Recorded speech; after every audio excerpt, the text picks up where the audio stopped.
আসসালামু আলাইকুম। এটা হচ্ছে এমআই কোম্পানির একটা ট্রিমার।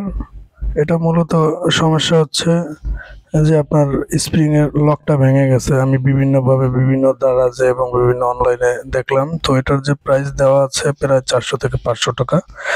এখন আমার কথা হচ্ছে যে এটা যদি আমি 500-600 টাকা খরচ না করে যদি এটা মডিফাই করা যায় বা এটা যদি কার্যক্রম চালানো যায়, এই জন্য আমি প্রথমত করলাম কি, এটা এই যে 2টা ছিদ্র করলাম চিকন সুই দিয়ে।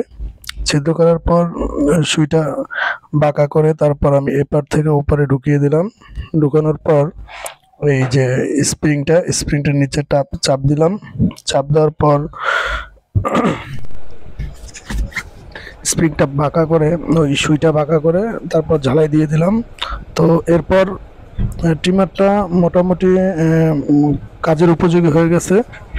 তো এরপর আমি করলাম কি, যে আপনার ওই জায়গাটা সুন্দর মতো ফিটিং দিলাম। ফিটিং দেওয়ার পর স্প্রিংটা সুন্দর মতো ওই যে যেটার এটা ছিল, লকের ভিতরে ছিল, ওই লকটা ঢুকালাম।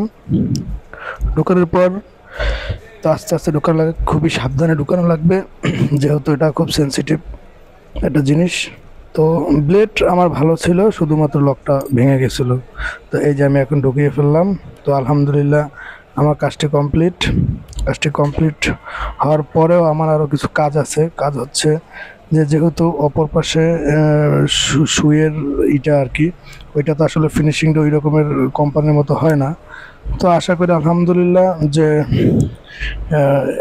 যতটুকু সম্ভব করছি আলহামদুলিল্লাহ খুবই কাজের, এবং কাজটাও সুন্দরভাবে সম্পন্ন করলাম। এখন আমি একটু কাজ করব, এখানে মার্কার দিয়ে সুন্দর মতো ওই যে সুইটার যে ইটা স্টিলটা, ওইটা আমি মার্কার দিয়ে ঢেকে দেবো।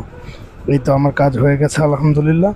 তো সবাই এইভাবে আসলে ট্রিমারের টেকনিশিয়ানদের কাজই হচ্ছে টেকনিক অবলম্বন করা। তো সেই ক্ষেত্রে আমি এই টেকনিকটা অবলম্বন করলাম। ধন্যবাদ সকলকে। আসসালামু আলাইকুম।